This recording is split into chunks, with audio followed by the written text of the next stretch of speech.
Hello everyone, welcome back to the channel Madhu commerce classes. तो आज के इस वीडियो में हम लोग पढ़ने वाले हैं प्रिंसिपल ऑफ मैनेजमेंट। जैसा कि आपको पता है कि प्रिंसिपल ऑफ मैनेजमेंट जो है किसने दिया था, हेनरी फ्योल ने दिया था। टोटल 14 प्रिंसिपल ऑफ मैनेजमेंट दिया था। सबसे पहला प्रिंसिपल है आपका division of work. Division of work में हेनरी फ्योल क्या बोलते हैं कि according to Henri Fayol the whole work should be divided into small task and each task should be assign to a person according to his qualification, capabilities and experience. देखिए Henri Fayol क्या बोलते हैं कि इस पूरे काम को छोटे छोटे पार्ट में डिवाइड कर देना है। उसके बाद उस काम को लोगों के बीच में क्या कर देना है, डिस्ट्रीब्यूट कर देना है। अब डिस्ट्रीब्यूशन किसके आधार पे होना चाहिए? क्वालिफिकेशन के आधार पे होना चाहिए, कैपेबिलिटीज के आधार पे होना चाहिए, एक्सपीरियंसेस के आधार पे होना चाहिए, स्किल्स के आधार पे होना चाहिए। इससे क्या होगा कि अगर वो पर्सन उस काम को अगर बार बार करते हैं तो क्या हो जाएगा, स्पेशलाइज हो जाते हैं और उसी काम में उसका इफिशिएंसी जो है क्या हो जाएगा, इम्प्रूव हो जाएगा। अब इस चीज़ को थोड़ा हम डायग्राम के थ्रू समझते हैं। वन पर्सन को सिर्फ वन जॉब देना है। अगर एक ही पर्सन उस काम को बार बार करेगा तो उस काम में वो क्या हो जाएगा, एक्सपर्ट हो जाएगा। फिर उस काम के प्रति उसकी इफिशिएंसी क्या हो जाएगी, इंक्रीज हो जाएगी। अब इस चीज़ को हम थोड़ा समझते हैं डायग्राम के थ्रू, एग्जाम्पल के थ्रू। एग्जाम्पल लेते हैं बैंक का। अब बैंक में जाते हैं तो बैंक जो है ऐसे ही किसी पर्सन को नहीं रख लेते, उसके वो अपने एम्प्लॉयज़ को रखते हैं अकॉर्डिंग टू उनका क्वालिफिकेशन देख के, स्किल देख के। तो उसके आधार पे उनको काम देते हैं। तो देखिए जैसे एम्प्लॉयज़ जो है, एम्प्लॉयज़ वन क्या कर रहा है, कैश रिसीव कर रहा है। एम्प्लॉयज़ टू क्या कर रहा है, कैश पे कर रहा है। एम्प्लॉयज़ थ्री क्या कर रहा है, पासबुक को अपडेट कर रहा है। एम्प्लॉयज़ फोर क्या कर रहा है, लोन सेक्शन को हैंडल कर रहा है। एम्प्लॉयज़ फाइव क्या कर रहा है, फिक्स डिपॉजिट सेक्शन को हैंडल कर रहा है। तो अलग अलग पर्सन जो है अलग अलग काम करेंगे तो उस काम के प्रति वो क्या हो जाएंगे, स्पेशलाइज हो जाएंगे, उनकी इफिशिएंसी जो है बढ़ जाएगी। तो उम्मीद है कि आपको समझ में आया होगा कि work of division of work क्या होता है। ठीक है, अब हम नेक्स्ट प्रिंसिपल में बढ़ते हैं, अथॉरिटी एंड रिस्पॉन्सिबिलिटी। अथॉरिटी का मतलब क्या होता है, power to take decision. Power to take decision, कोई भी डिसीजन लेने का आपके पास क्या है, पावर है। रिस्पॉन्सिबिलिटी मतलब ऑब्लिगेशन और duty to complete the assigned work on time. Obligation मतलब आपकी जो क्या है, कर्तव्य है कि आपको जो काम मिला उसको टाइम पे कंप्लीट करें। रिस्पॉन्सिबिलिटी का मतलब ही होता है। अब हेनरी फ्योल क्या बोलते हैं कि according to Henri Fayol authority and responsibility should always go together. Authority और रिस्पॉन्सिबिलिटी को क्या करना चाहिए, बैलेंस करके चलना चाहिए। जैसे मोर रिस्पॉन्सिबिलिटी मोर ऑथोरिटी, ठीक है, दोनों बराबर होना चाहिए। अगर ज़्यादा ऑथोरिटी मिल गया है तो आपको रिस्पॉन्सिबिलिटी भी ज़्यादा देना चाहिए, ठीक है। वेन अगर क्या होगा कि रिस्पॉन्सिबिलिटी अगर ज़्यादा हो जाएगा, ऑथोरिटी कम हो जाएगा, तो क्या होगा कि worker not completed his job on time. समझ में आया? उसी तरीके से अगर रिस्पॉन्सिबिलिटी जो है कम है, ऑथोरिटी ज़्यादा है, तो नेगेटिव रिजल्ट होगा, पावर का गलत इस्तेमाल भी हो जाएगा। तो हम इस चीज़ को थोड़ा और अच्छे से समझने की कोशिश करते हैं एग्जाम्पल के थ्रू। जैसा कि आप देख रहे हैं यहाँ पे क्या हो रहा है कि worker is given responsibility to produce 100 unit in 1 week. एक वीक में 100 यूनिट जो है प्रोड्यूस करना है। अब यहाँ पे क्या होगा कि he is not given authority to purchase raw material, लेकिन उसको जो है ऑथोरिटी मतलब पावर नहीं दिया गया कि रॉ मटेरियल उससे रिलेटेड परचेज कर सके। और हो सकता है उसको वर्कर भी हायर करना पड़े, तो ये पावर उसको दिया नहीं गया। तो इससे क्या होगा, काम में डिले होगा, काम सही समय से कंप्लीट नहीं होगा। उसके बाद उसका जो है क्या होगा, टारगेट अचीव नहीं हो पाएगा। तो ये चीज़ें होती है अगर जो है आपको जो है दोनों बैलेंस करके नहीं चलते हैं तो। लेकिन अगर वही मान लीजिए कि अगर रिस्पॉन्सिबिलिटी दिया गया तो ऑथोरिटी भी उसके हिसाब से उसके बराबर अगर दे दिया जाए तो वो काम सही समय पे होगा, टारगेट अचीव हो जाएगा। तो ये चीज़ें होना चाहिए, यही बताया गया इस प्रिंसिपल में। अब हम बात करते हैं तीसरा प्रिंसिपल। तीसरा प्रिंसिपल क्या है आपका, डिसिप्लिन। डिसिप्लिन से आप क्या समझते हैं? जैसा कि आप समझ में आ रहा होगा डिसिप्लिन वर्ड से भी कि डिसिप्लिन का मतलब क्या होता है कि फॉलोइंग कोड ऑफ कंडक्ट। एक ऑर्गेनाइजेशन है जिसका कोड ऑफ कंडक्ट होगा, कोई रूल्स रेगुलेशन होगा, ठीक है। उसको क्या करना है, हर एम्प्लॉयज़ को हो गया या सबऑर्डिनेट हो गया या फिर सुपीरियर हो गया, हर लेवल पे वो सबको क्या करना है, फॉलो करना है। उसी तरीके से good superior at all level, her level पे एक अच्छा सुपीरियर होना चाहिए। Clear and fair agreement among subordinate and superior, subordinate and superior के बीच में क्लियर और फेयर एग्रीमेंट होना चाहिए। यहाँ तक समझ में आया? अब चौथा बात करेंगे fulfilling commitment at all level, her level पे जो भी कमिटमेंट किया जा रहा है एम्प्लॉयज़ के द्वारा भी और मैनेजर के द्वारा भी, वो सबको क्या करना चाहिए, फुलफिल करना चाहिए, तब जाके जो है डिसिप्लिन फॉलो हो पाएगा। अब यहाँ पे पांचवा क्या है कि fair and judicial application of penalty. तो यहाँ पे जो भी पेनल्टीज दिया जाएगा वो फेयर होना चाहिए। ऐसा नहीं कि मैनेजर को हम पेनल्टी नहीं देंगे, उसको पेनल्टी भरना नहीं पड़ेगा, एम्प्लॉयज़ को भरना पड़ेगा, ऐसा कुछ नहीं है, सबके लिए बराबर होना चाहिए। अब यहाँ पे पॉजिटिव इफेक्ट क्या होगा अगर ये चीज़ें फॉलो होता है, डिसिप्लिन जो है फॉलो होता है तो systematic working in the organisation में सिस्टमैटिक ढंग से काम होगा, एफिशिएंसी इंप्रूव होगी। तीसरा कि जो ऑर्गेनाइजेशन का है इन्वायरमेंट वो हेल्दी होगा, वर्क इन्वायरमेंट क्या होगा, हेल्दी होगा। तो ये तीन चीज़ें बहुत इंपॉर्टेंट पॉजिटिव इफेक्ट दिखाएगा अगर डिसिप्लिन जो है फॉलो किया जाएगा। अब इसी चीज़ को हम थोड़ा समझते हैं एग्जाम्पल के थ्रू। यहाँ पे आप देख रहे हैं फोटो, यहाँ पे दिख रहा है कि यहाँ पे मान लीजिए ये चीज़ें तो हम बता दिए आपको, अभी भी पूरा बताया। यहाँ पे देखिए कि कंपनी स्टार्ट हो रहा है 9 बजे, employees come to the office on time. Employees का क्या होना चाहिए कि ऑफिस में वो टाइम पे आए। मैनेजर को क्या होना चाहिए कि वो भी अपने ऑफिस जो है टाइम पे आए। Every one follow company rules and code of conduct. हर किसी को जो है कंपनी का रूल्स एंड रेगुलेशन जो है फॉलो करना चाहिए, कोड ऑफ कंडक्ट फॉलो करना चाहिए। Employees complete their target sincerely.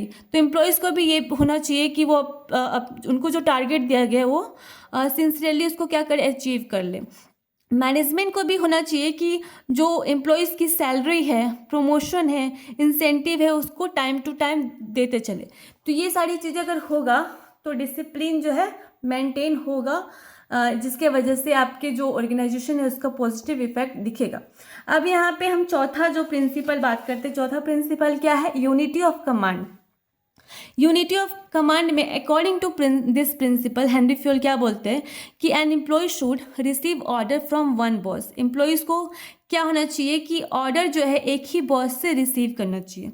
ठीक है, एक बॉस से ऑर्डर जो है रिसीव होगा, जैसा कि आप डायग्राम में देख रहे हैं, एक बॉस से क्या होना चाहिए, एम्प्लॉयज़ को ऑर्डर रिसीव होना चाहिए। And should be accountable to one superior. Accountable का मतलब क्या होता है कि जवाबदेही, कुछ भी होगा तो एक ही बॉस को जो है बताना है, तो ये होना चाहिए। अब यहाँ पे बोल रहा है कि if he is receiving order from more than one boss, एक से ज़्यादा बॉस अगर होता है, वहाँ से ऑर्डर अगर रिसीव करते हैं, then he will get confused. तो एम्प्लॉयज़ क्या हो जाएंगे, कन्फ्यूज जाएंगे and will not be able to understand that whose order must be executed first. वो समझ नहीं पाएंगे कि किसका ऑर्डर सबसे पहले हम जो है फॉलो करें, किसका जो है नहीं करें, समझ में नहीं आएगा। अब यहाँ पे इस चीज़ को हम थोड़ा सा एग्जाम्पल के थ्रू समझते हैं। जैसा कि यहाँ पे देख रहे हैं, रोहित क्या है, Rohit receive order from only one superior. Rohit जो है एक ही सुपीरियर, एक ही बॉस से जो है ऑर्डर रिसीव करता है। तो यहाँ पे प्रोडक्शन मैनेजर क्या है, इसका बॉस है। अब ये क्या बोल रहा है कि maintain good quality and work at A steady speed. तो स्लो प्रोडक्शन करना है लेकिन क्वालिटी मेंटेन करके चलना है। तो अब इसको जो है एक बॉस से ऑर्डर मिला तो इसको कोई कन्फ्यूज़न नहीं है, इसका माइंड क्लियर है, क्लियर ऑर्डर मिल गया इसको, तो क्या होगा कि परफॉर्मेंस बेटर हो जाएगा। अकाउंटेबिलिटी जो है एक ही इंसान के प्रति होगा कि एक ही इंसान को जो है जवाब देना है, कुछ भी हुआ तो एक ही इंसान को जो है जवाब देना है। लेकिन अगर दिक्कत क्या होगा, दिक्कत तब होगा जब जो है एक मतलब एम्प्लॉयज़ को दो बॉस मिल जाए।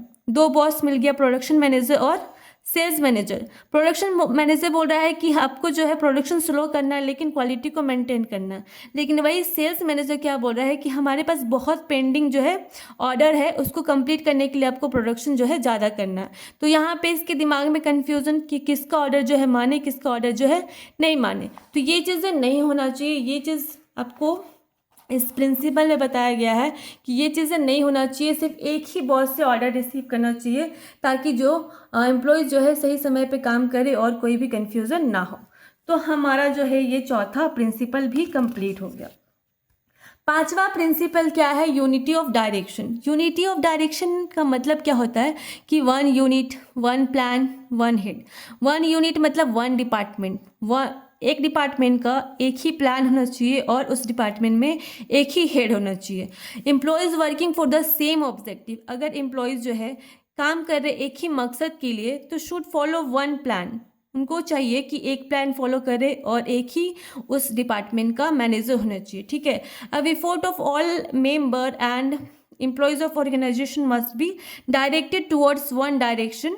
तो जो सारे मेंबर होना चाहिए या फिर एम्प्लॉयज़ होना चाहिए ऑर्गेनाइजेशन का, वो एक ही डायरेक्शन के प्रति क्या होना चाहिए, डायरेक्टेड होना चाहिए। इससे क्या होगा कि कॉमन जो गोल है ऑर्गेनाइजेशन का वो अचीव होगा।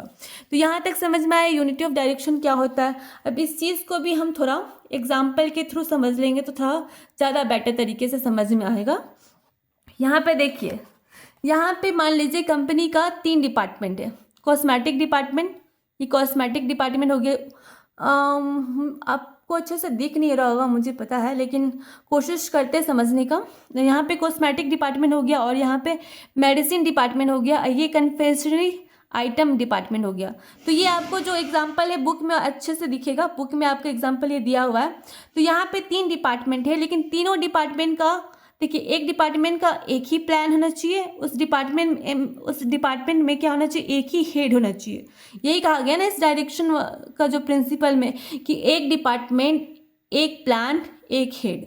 तो हर डिपार्टमेंट में एक ही प्लान होना चाहिए, एक ही हेड होना चाहिए, ठीक है। तो यही कहा गया है। अगर मान लीजिए कि कॉस्मेटिक जो है डिपार्टमेंट है, उसके 3 जो है क्या हो गए, हेड हो गए, 3 मैनेजर हो गए। तो क्या हो जाएगा, एम्प्लॉयज़ को कन्फ्यूज़न हो जाएगा कि किसका जो है बात माने, किसका बात ना माने। अगर प्लान एक से ज़्यादा बन गया तो भी कन्फ्यूज़न होगा। तो इसीलिए कहा गया कि डिपार्टमेंट एक हो, उसका एक ही प्लान हो, एक ही जो है हेड हो। समझ में आया। तो यूनिटी ऑफ डायरेक्शन समझ में आया कि एक समय पे एक ही जो है डायरेक्शन होना चाहिए, एक ही प्लान होना चाहिए और सारे एम्प्लॉयज़ उसी डायरेक्शन के प्रति जो है डायरेक्टेड होना चाहिए, ठीक है। तो यहाँ तक समझ में आया, उम्मीद करते हैं आपको समझ में आया होगा। अब जो है हम 6th प्रिंसिपल की बात करें। 6th प्रिंसिपल क्या है कि subordination of individual interest to general interest. अब देखिए, सबऑर्डिनेशन का मतलब क्या होता है। सबऑर्डिनेशन का मतलब जो है जनरल इंटरेस्ट को इंडिविजुअल इंटरेस्ट को जनरल इंटरेस्ट के नीचे रखना आपको। मतलब जनरल इंटरेस्ट का मतलब क्या हो गया, ऑर्गेनाइजेशन। जनरल इंटरेस्ट का मतलब क्या हो गया, ऑर्गेनाइजेशनल इंटरेस्ट। ऑर्गेनाइजेशन के इंटरेस्ट के नीचे रखना है इंडिविजुअल इंटरेस्ट को, ठीक है। अब यहाँ पे बोले कि every employees has personal interest. Her employees का एक पर्सनल इंटरेस्ट होता है, सच एज सैलरीज हो गया, प्रमोशन हो गया, लीव हो गया और पर्सनल बेनिफिट हो गया। लेकिन however the interest of the organisation must always come before personal interest. अगर आप जो ऑर्गेनाइजेशन में काम करते हैं तो आपको अपने पर्सनल इंटरेस्ट को थोड़ा नीचे रखना पड़ेगा, आपके ऑर्गेनाइजेशन इंटरेस्ट को आगे रखना पड़ेगा, ठीक है। अकॉर्डिंग टू हेनरी फ्यूल क्या बोलते हैं कि the interest of the organisation should always be given priority over the interest of an individual employees और मैनेजर। तो मैनेजर की इंटरेस्ट और या फिर एम्प्लॉयज़ के इंटरेस्ट से ऊपर रखना है आपको ऑर्गेनाइजेशन के इंटरेस्ट को, उसको प्रायोरिटी सबसे पहले देना है। अब इस चीज़ को हम और अच्छे से समझते हैं एग्जाम्पल के थ्रू। जैसे कि यहाँ पे आपको जो है दिख रहा है कि एक मैनेजर है has to purchase raw material for the company के लिए उसको रॉ मटेरियल जो है परचेज करना है। उसके पास 2 जो है सप्लायर है, 2 सप्लाई अवेलेबल है। यहाँ पे सप्लायर ए और सप्लायर बी। सप्लायर ए क्या कर रहा है कि हाई प्राइस दे रहा है 120 रुपये और पुअर क्वालिटी भी है और यहाँ पे डिलीवरी भी लेट होगा।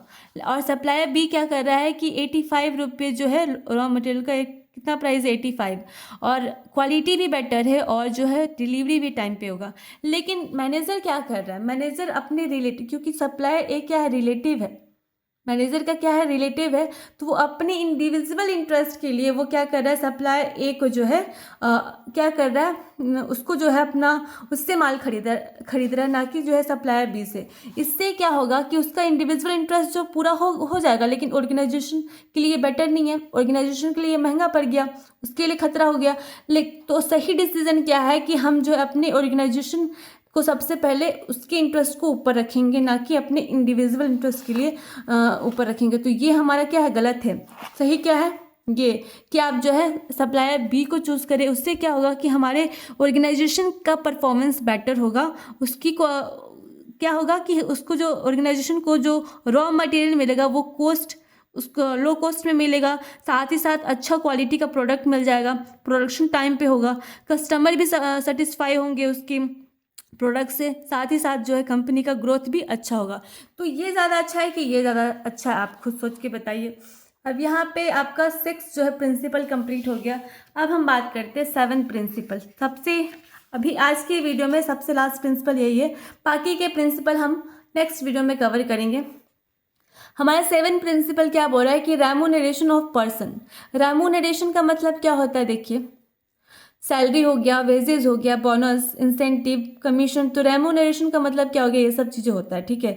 अकॉर्डिंग टू दिस प्रिंसिपल, इस प्रिंसिपल के अनुसार employees in the organisation must be paid fairly and adequately.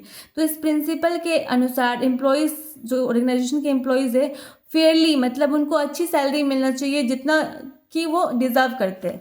To give they maximum satisfaction, जिसके वजह से उनको जो है मैक्सिमम सेटिस्फैक्शन मिल जाए, उनके स्टैंडर्ड और लिविंग में कोई खतरा ना हो। आज के महंगाई के हिसाब से वो जितना सैलरी डिज़र्व करते हैं उतना सैलरी उनको देना चाहिए। अब देखिए यहाँ पे रेम्यूनरेशन का भी एक फैक्टर है कि factor to decide fair remuneration, किस हिसाब से हम डिसाइड करें, किस फैक्टर के आधार पे हम डिसाइड करें कि क्या रेम्यूनरेशन होना चाहिए। हम देखिए सबसे पहला आपका फैक्टर आता है कि financial capacity of the organisation. Organisation की फाइनेंशियल कैपेसिटी क्या है, उसके आधार पे भी आपको डिसाइड करना है। उसी तरीके से सेकंड की minimum wages act of government. Government के हिसाब से एक वर्कर का क्या मिनिमम वेजेस होना चाहिए, इसके आधार पे भी होता है। कि तीसरा की wages and salaries paid by the competitor. आपकी कॉम्पिटिटर जो है कितनी सैलरी और वेजेस जो है अपने एम्प्लॉयज़ को पे कर रहे हैं। तो उम्मीद करते हैं कि आपको जो है प्रिंसिपल ऑफ मैनेजमेंट समझ में आए होंगे। ये टोटल 7 प्रिंसिपल इस वीडियो में कवर हुए हैं, बाकी के प्रिंसिपल जो है नेक्स्ट वीडियो में कवर होंगे। तो आज के लिए बस इतना ही, और इससे रिलेटेड जो भी डाउट्स है, कुछ भी अगर कन्फ्यूज़न है तो आप जो है मुझे कमेंट कर सकते हैं और मुझसे पूछ सकते हैं। और अगर वीडियो अच्छे लगे तो आप जो है अपने दोस्तों के बीच में, अपने लोगों के बीच में शेयर कीजिए। और आज के लिए बस इतना ही, मिलते हैं नेक्स्ट वीडियो में।